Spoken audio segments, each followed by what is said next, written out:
This is Lips LA on Dash Radio. Hey guys, we're here with Bear. Super excited. What up? One of the coolest guys I know. So super psyched to have you here, bro. How you been? Dude, I've been so good. I like your shirt too over there. It's cool. My Pornhub hoodie. Pornhub, right? What's that about? You got something? There's an event coming up with them or something? Last year I dropped a song with them. Exclusively through Pornhub. I just dropped a song through them, and it was weird for like the record label. It was like not safe for work and like all the stuff and whatever. And the Cybersex record, right? Yeah, but I dropped just one song. It was like a soft single off there with my buddy Lil Aaron, and it went over well. They just like we couldn't pump it out in emails because it was not safe for work. Obviously, you have to like put a disclaimer on the email or something. Yeah. Not say, do not open when you're at the office. It wasn't really corporate, but nothing Blackbear does is corporate. So yeah, but that's why I think you're so cool, and I think it's so cool. Edgy. Dude, we got to talk about your story because your story is amazing. Like, I actually found out, I was like looking at today, like you were one of the first artists to monetize your streaming on SoundCloud, like years ago, right? Like 4 years ago, which is super cool. Yeah, maybe 4 years. It's a handful of years. And I think your whole story is cool. Like, you grew up in Florida. You started writing songs at like 18, right? With all these people, Mike Posner and all these guys, right? Yeah. And kind of tell me like how you grew up and how that whole process of like going from a songwriter to like this incredible artist now, and you're doing everything. How that all started, because I think it's such an interesting story. How you were one of the first artists to do that and monetize like this medium that is now like, I mean, everyone has SoundCloud, but you were one of the first guys to make money with it. So it's cool how your whole story started like that. Yeah. And at the time, it was like a lot of money to me too. I was like, a couple grand a month. I was like, sick. Who knew like they could just throw commercials on there. And now that's kind of like the standard platform for all the music streaming sites and whatever. But it was cool. They just like it was me and like three other artists. I think Gold Link was one. He's doing really good now. I'm super big fan of him. Yeah. And like, I don't know, it worked. And, I use my SoundCloud now as like the Bear Trap Sound record label. All the artists that you sign kind of start like that, right? Yeah. But backtracking a little bit, I mean, like, I was just dropping a song like every week, trying to stay consistent. And, dude, it's been good. But how did you start? Because you started writing at a certain point with super huge artists. I mean, how do you go from like your own stuff on SoundCloud to writing for Bieber and doing shit with G-Eazy? Like, there's a whole like. I mean, it didn't happen like overnight. I wouldn't say that I went from that to that. It's like I was doing that at the same time. I think I've already started like writing with those people when that happened, and so I started Blackbear, kind of just like. I guess I was just bored of just being in the studio all the time, making all these songs for other people and whatever. And I was like, I'm going to make some like ominous, cool, dark, whatever. And, obviously the sound has changed over the years, but it initially started as this like weird, like, ominous project. But like, I'm glad it did. And I stuck it out and waited for it to make money and waited to start playing shows. And a few people have looked out and just like threw me on their tours. And was Mike Posner the first guy that you started writing with, that where you were like, these are hits that I had, like this chemistry between us is like really cool, like I like writing with other people? It was strictly like with Mike, it was strictly like we're making songs for him or for other artists. It wasn't really, I mean, he always believed in me as an artist. He always like he would always be like, Bear, you're so dope. But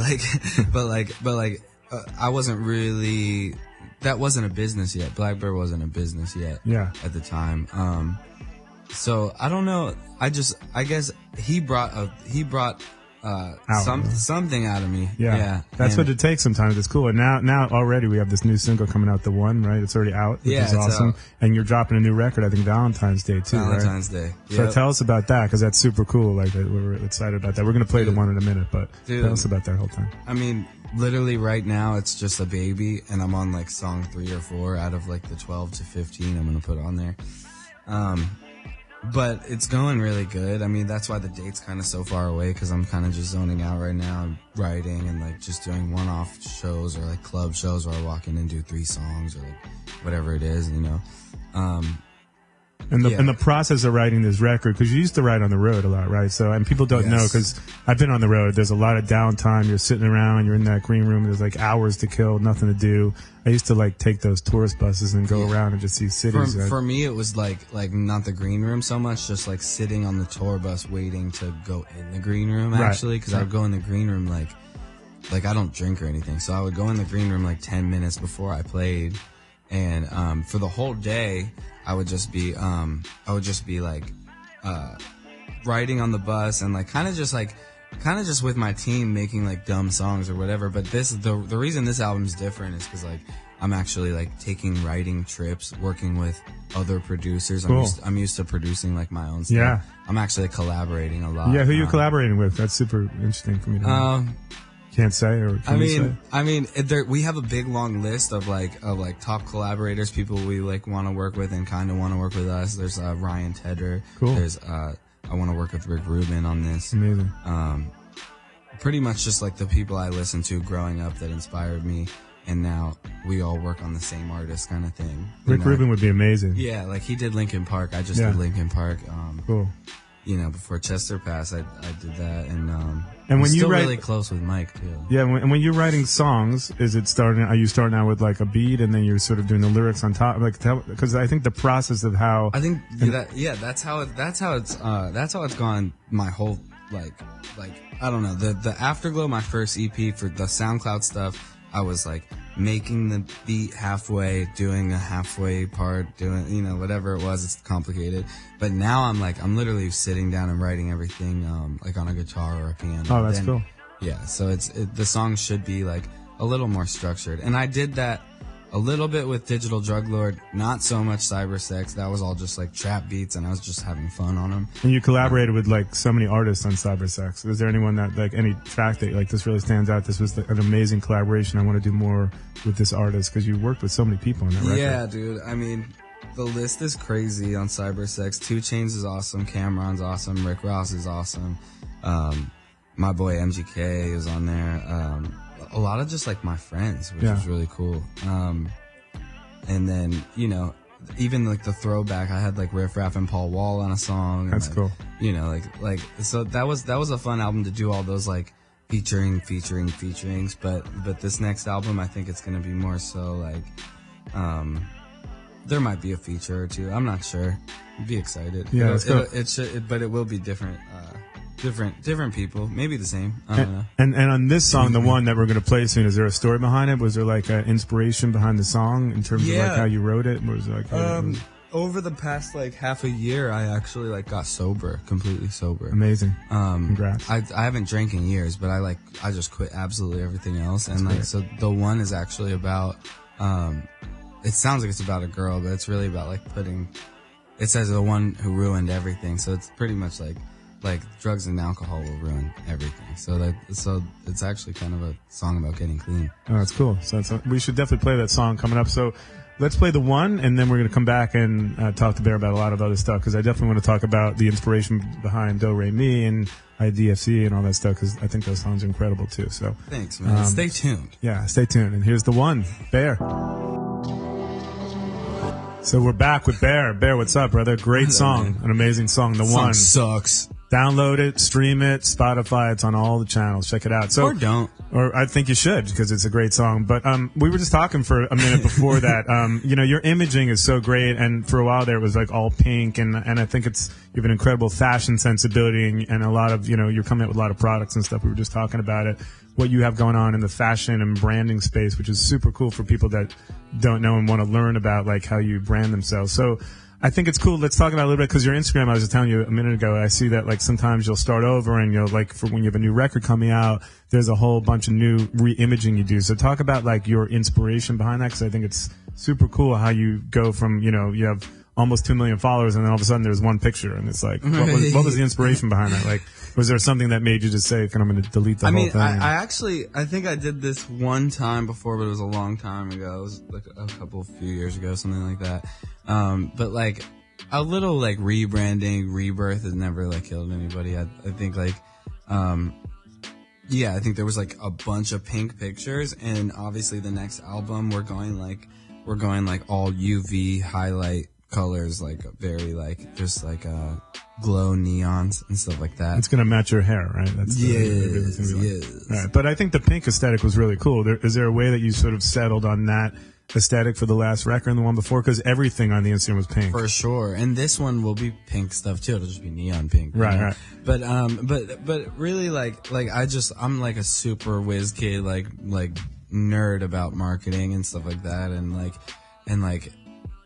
really like, well, actually just branding in general, not even marketing, because that means like selling, because I'm not even like, it's not even like I'm doing this to sell more albums or anything, but I want to like sell it in a cool way, and I want to brand it in a cool way. I want to package it in a cool way. So, and I think you do it differently than a lot of other artists. I mean, the Fashion Week's coming up. I know you're going to hit New York coming up. And so your fashion sensibility is really cool. I mean, you're doing shit. I just feel like you really connect with the kids and what your fashion sensibility is about. And I think we should talk about it for a little bit, because I think it's such an important part of being an artist these days. And I think that people don't realize that, like, fashion and imaging, that's sort of what I've been in for the last, I don't know Well, how I've many been years. in the gym and none of my tiny dainty clothes fit anymore. Dude, I saw that IG this morning. It looks like you're pumping iron and hitting that gym for 2 hours. Now you're allowed to have solid 156. Have a little sugar. It's all right. It's all good. Yeah, no, I'm sugar relapsing right now. I literally I hope Caesar, if you're listening, I'm really sorry. I was in ketosis completely until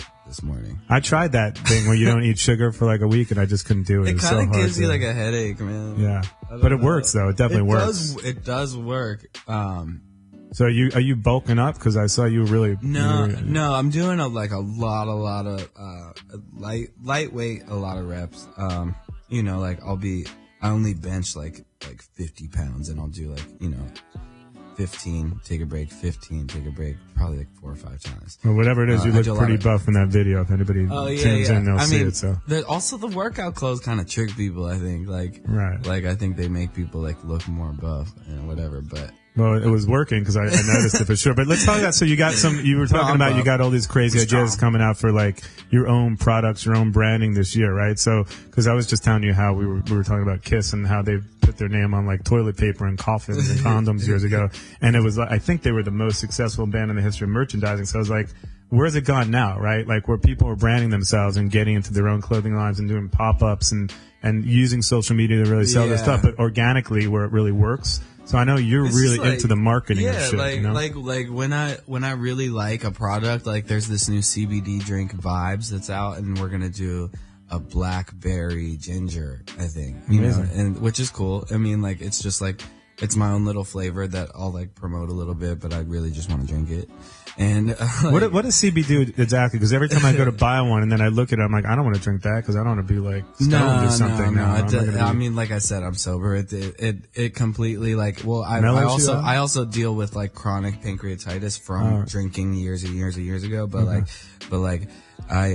that's an anti-inflammatory too. It works as that, so it helps. I don't want to be taking like Advil all the time and like not be inflamed and whatever. Like it sort of mellows you out a little bit. Well, yeah, it helps me with like my personal organ problems. If anybody has organ inflammation, I would say CBD is good. It also just like it's just like a lot of people will claim body high, but like there's absolutely no head high. There's no THC. I'm not even a fan of smoking weed. Right. Neither am I. I never. Yeah, I would get paranoid. So you have that coming out, which is really cool. So you're gonna have your own drink. That, and then there's a place in LA called Fat Sal's. Is that a sandwich place? Yeah. Oh, right. Yeah. We're doing like a Fit Sal's. Oh, cool. So like a little bear fit. I think we're doing a wrap. That's very cool. And then clothing-wise, because fashion is such a big part of who you are, right? And that's one of the things when I met you, I noticed right away you were like super into fashion. I know fashion was coming up, and there's all the shows and whatnot. But tell us a little bit about like because I think it's such an important part of who you are as an artist. And some artists it doesn't really matter, but for you, I feel like the fashion and the imaging is sort of like a big part of who you are. Definitely. And like I said, I have a bunch of clothes that like absolutely do not fit anymore. They're like for a child. So like I'm teaming up with Grailed right now, I think, which is like they sell a bunch of streetwear, or they resell streetwear. And Lil Yachty just did it too, where he like gets rid of all this like Supreme and like whatever it is. I have like so much stuff. 300 Supreme hoodies alone. Right. You know, give them to me. I'll take them. You don't want them? Like, yeah, they're all like size small and medium. If you're listening, we will auction off all of Bear's Supreme hoodies. Yeah, but dude, I have Archive Raph Simmons, from 2001 to to now, like everything he's ever made. Amazing. Pretty much, like a bunch of Rick Owens. I have a bunch of just throwback stuff, a bunch of like Gosha stuff. I have a bunch of, like just random all over the place. Like I'm obviously like, I can't control myself like at Barney's and on Grailed, the app itself. Like I'll be like, oh my God, this is a great deal. Let's see if they'll take $500 for this, like, so like, yeah. So there are, like, you want to come out, there are certain things that you're like, hey, I'm going to come out with my own sneaker eventually and my own hoodie. Like, are there certain things that you're like, because I even think I talked about, like, was it nail polish that we talked about at one point? Yeah. Because I remember we were talking about all the different branding things you have going on. I need to do that. I'm glad you brought that up. Good thing Sam's here. My day to day. She's awesome. Yeah, because I feel like we talked about that, and you don't really see a lot of artists, that have like a nail polish line and things like that. So it's all about breaking the mold, messing stuff up so we can sort of reinvent, like, the common mold of what it was and sort of doing things differently now. So talk about the new record for a little bit that you're writing, right? So again, that process, it's going to be called, it's coming out Valentine's Day is what the idea is, right? And it's going to be called Anonymous. Yeah. Right. And where do you get your inspiration from? Obviously, you've written so many great songs. I don't know if people know, but there's so many artists that you've collaborated with over the years. I mean, it's from like Pharrell to G-Eazy to Bieber to Linkin Park to Billie Eilish, Miley. Like, there's so many. The list goes on. And obviously, you co-wrote that Boyfriend song, which was a huge smash for Bieber. So when you're getting inspiration, is it from relationships? Is it from life experience? Is it on the road? I know it comes from every place, but is there like for this new record, sometimes there's like a concept record and you're like, I'm going to write this whole record about this idea in my head, and this is what I just went through this last year, and this is what I really want to hone in on. So, I mean, yeah, is there sort of a theme? You just said it right there. I mean, it is literally like it really is like a whole, like a really difficult month of my life, and it's gonna be just honing in on every single day, each it'll be separated. But is there like a common theme that when you're writing this record, like, this is what, because I listen to some of your songs, like IDFC is probably I think one of the favorite songs that we play in the office. We play it all the time. Thanks. And, shout out to Mana, cause we play it probably once every 3 days cause you love it so much. Shout out. And, like those two songs, Do Re Mi and IDFC, like, can you just tell us a little bit about like when you were writing those songs, like how it came about? Cause they're both amazing songs that stick in your head and they're so memorable. And I think that's the the difference between an incredible songwriter and just a songwriter. There's so many people that write songs, but those songs, for instance, like they never leave your head once they get in there, which is the real key to an amazing song. Dude, I mean, with those songs, I think I was like, I was in different places for both of them. With Do Re Mi, I collaborated with my friend Andrew, but IDFC I did in my room alone. I just produced and wrote it and put it out on SoundCloud, and it did really, really well. Are you writing the lyrics first, or were you writing the music first?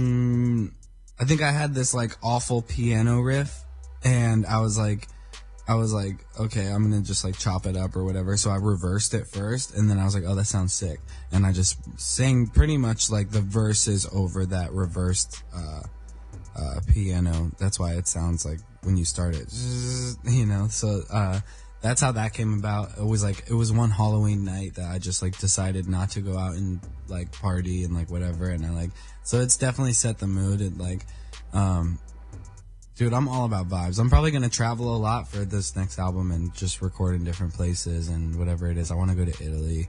Amazing. I'm starting. Then you'll tour for this record, obviously, too. Coming up soon. Yeah. We have I just got off the phone with my agent last night, and it was just like kind of a headache, like all the things we have coming up.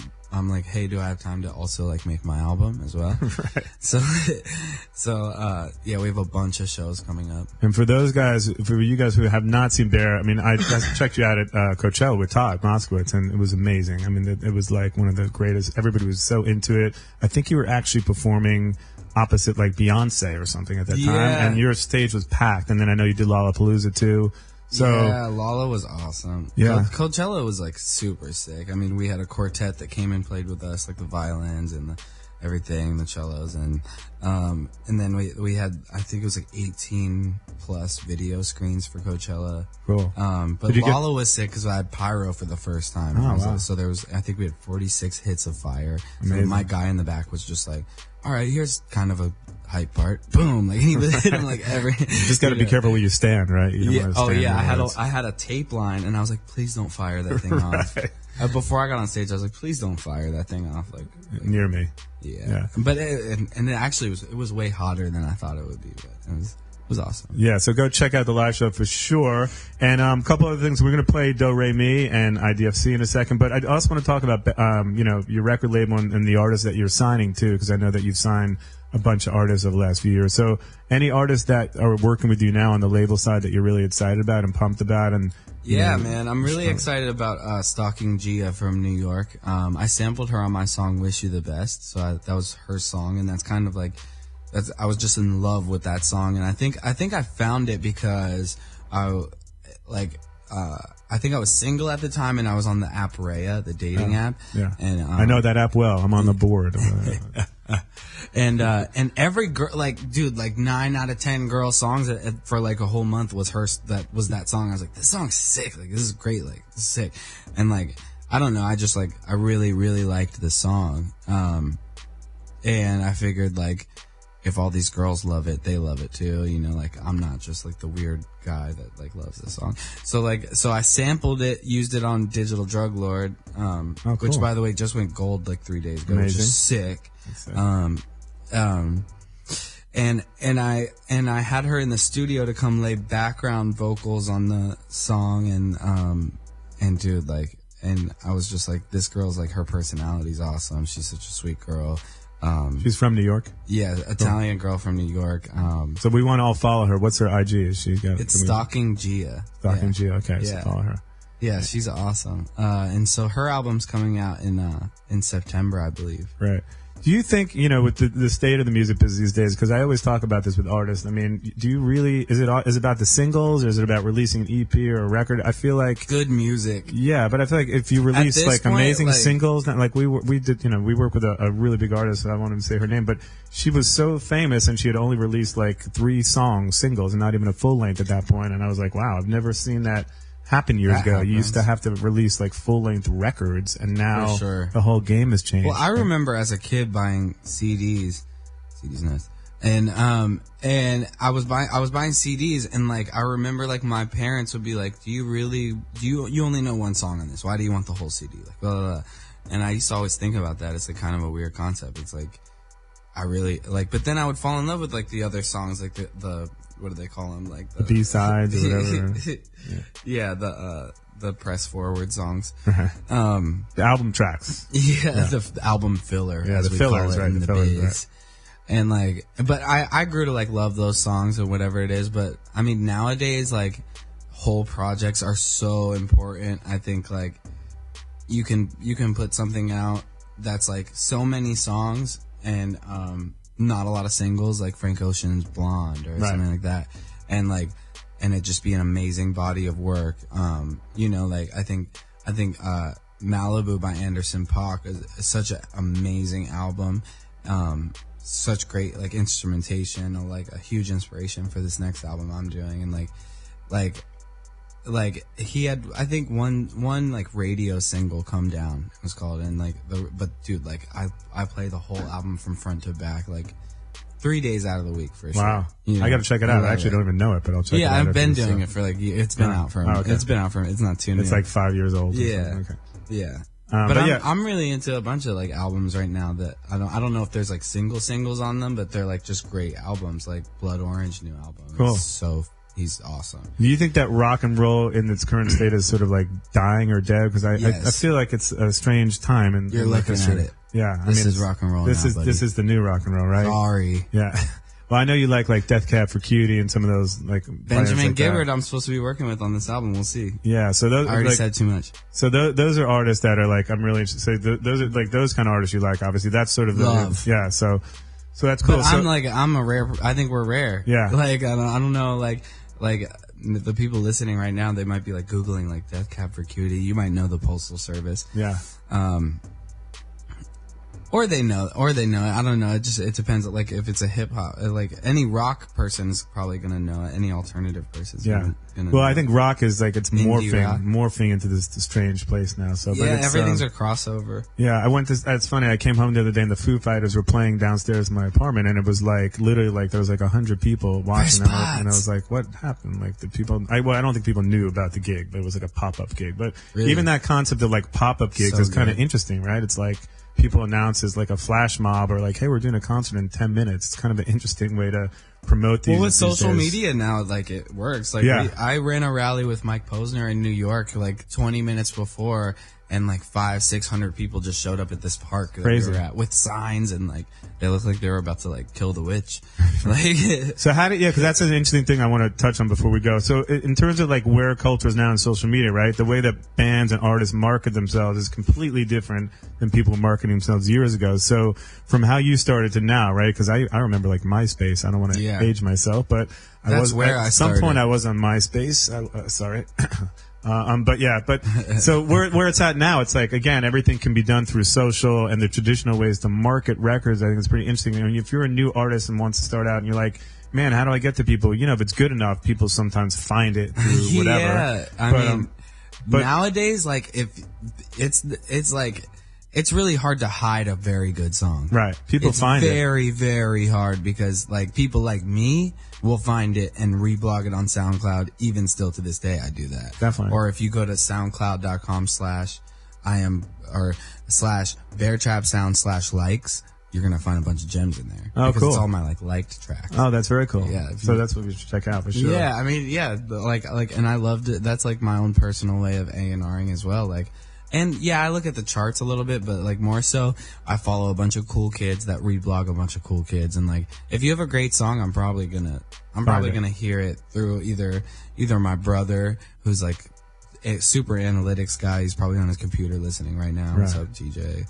Well, the show airs on Friday at 5, but definitely tune in to when it's on for sure.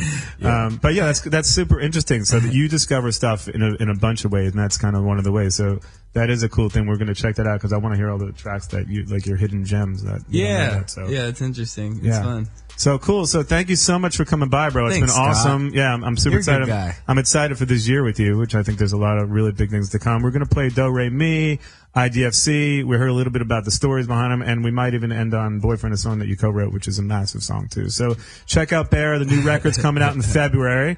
It's called Anonymous, and the single's out now, The One. And check them out on tour next year, and we're excited for all the big things coming up with Bear. The One. This is Lips LA on Dash Radio.